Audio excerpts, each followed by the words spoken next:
সবাইকে সুযোদয় স্কুলের basic electronics টিউটোরিয়ালে স্বাগতম। আজকে আমাদের বেসিক ইলেকট্রনিক্স টিউটোরিয়াল শুরু হতে যাচ্ছে।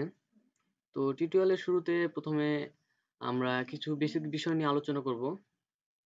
তো আলোচনার বিষয়বস্তু থাকবে ইলেকট্রনিক্স কি, ইলেকট্রনিক্সের ইতিহাস এবং আমরা এই কোর্সে কি কি বিষয় নিয়ে আলোচনা করব সেসব সম্পর্কে একটু দিক নির্দেশনা থাকবে।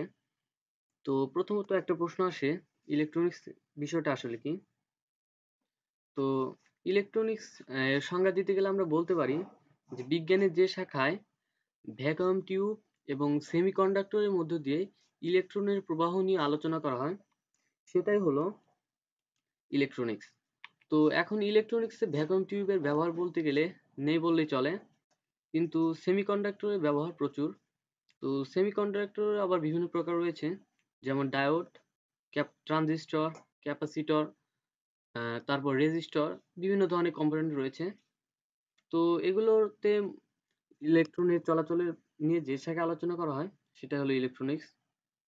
তো এরপর আসে ইলেকট্রনিক্সের ইতিহাস, অর্থাৎ এর জন্ম। তো ইলেকট্রনিক্সের জনক বলতে বলা যায় যে এই মহান বিজ্ঞানী টমাস আলভা এডিসন। আমরা অনেকে হয়তো জানি বিজ্ঞানী টমাস আলভা এডিসন বৈদ্যুতিক বাতির জনক, উদ্ভাবক। তো ইলেকট্রনিক্সের জন্ম কিন্তু এই বৈদ্যুতিক বাতির হাত ধরেই কিন্তু এগিয়ে এসেছে। তো এডিসন যখন বৈদ্যুতিক বাতি আবিষ্কার করেছিলেন, তখন বৈদ্যুতিক বাতি নিয়ে একটা সমস্যা হতো। বৈদ্যুতিক বাতির ধনাত্মক প্রান্ত বারবার পুড়ে যেত।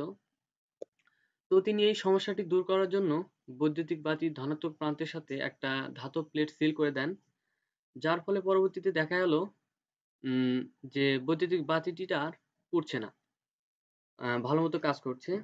তো একটা মজার ব্যাপার হলো, তো বৈদ্যুতিক বাতিকে ধনাত্মক প্রান্তে প্লেট সিল করে দেওয়ার ফলে যখন প্লেটটির সাপেক্ষে ধনাত্মক বিভব দেওয়া হয় তখনই শুধু বাতিটা জ্বলে, অর্থাৎ এর ভিতর দিয়ে বিদ্যুৎ প্রবাহ চলে।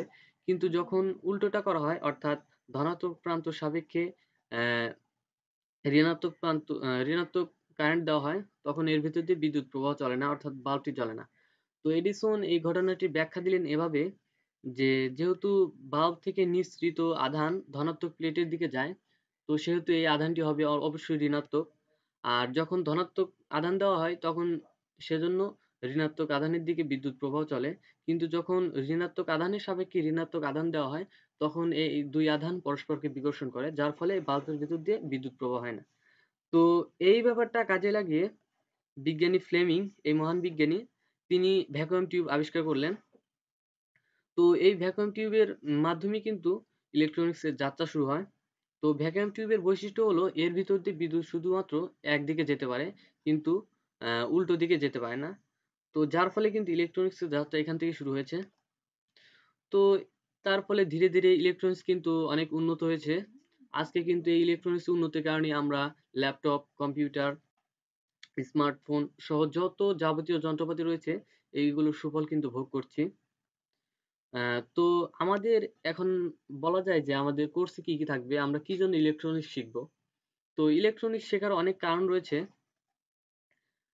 প্রথমত কারণ যদি বলি, যে তুমি যদি স্টুডেন্ট হও, তো সেহেতু তোমার শেখার একটা কারণ হতে পারে যে তুমি কোনো বিজ্ঞান বিষয়ক কোনো কম্পিটিশনে যদি অংশগ্রহণ করো, সেখানে একটা বিভাগ থাকে যে বৈজ্ঞানিক যন্ত্র প্রদর্শনী। তো তুমি যদি ইলেকট্রনিক্সে পারদর্শী হও, সেখানে যদি তোমার কোনো জ্ঞান থাকে, তাহলে তুমি অনেক ভালো ভালো প্রজেক্ট বানাতে পারবে, সেখানে অংশগ্রহণ করে পুরস্কার জিতে নিতে পারবে। কিংবা তুমি যদি হবিস্ট হও, অর্থাৎ ইলেকট্রনিক্স কোনো যন্ত্রপাতি বানানোর তোমার যদি ইচ্ছা থাকে, তাহলে তুমি ইলেকট্রনিক্স এর কাজ শিখতে পারো। অথবা তুমি যদি সবার থেকে একটু আলাদা হতে চাও, তোমার পার্সোনাল স্কিল ডেভেলপ করতে চাও, তাহলে ইলেকট্রনিক্স শিখতে পারো। কারণ এটার দ্বারা তুমি সবার থেকে আলাদা হতে পারবে, তোমার পার্সোনালি একটা স্কিলও ডেভেলপ হবে। তো মূলত ইলেকট্রনিক্স শেখার অনেকগুলো সুফল রয়েছে। তুমি যদি শেখো, তোমার সেই সুফলগুলো তুমি নিজেই একসময় আবিষ্কার করবে যে তোমার কি কি সুফল হচ্ছে। তো এখন আর সেই কোর্সের মূল বিষয়বস্তু নিয়ে, এই টিউটোরিয়ালের সিরিজটি চলবে এমনভাবে যাতে একজন এই শুরু থেকে শেষ পর্যন্ত যদি টিউটোরিয়ালটা ফলো করে, তাহলে তাকে যদি কোনো সার্কিট ডায়াগ্রাম দেওয়া হয়, এরকম ধরো এটা একটা সার্কিট ডায়াগ্রাম, এটা যদি দেওয়া হয় তাহলে সে অনুযায়ী সে প্রজেক্ট করতে পারবে। তো আমাদের মূল বিষয়বস্তুর আলোচনাও এরকমই থাকবে। তো বন্ধুরা, আশা করি সবাই টিউটোরিয়ালটা ফলো করবে। তো আশা করি সবাই ভালো থাকবে। আমার পরবর্তী টিউটোরিয়ালে সবাইকে স্বাগতম জানিয়ে এখানেই শেষ করছি। ধন্যবাদ।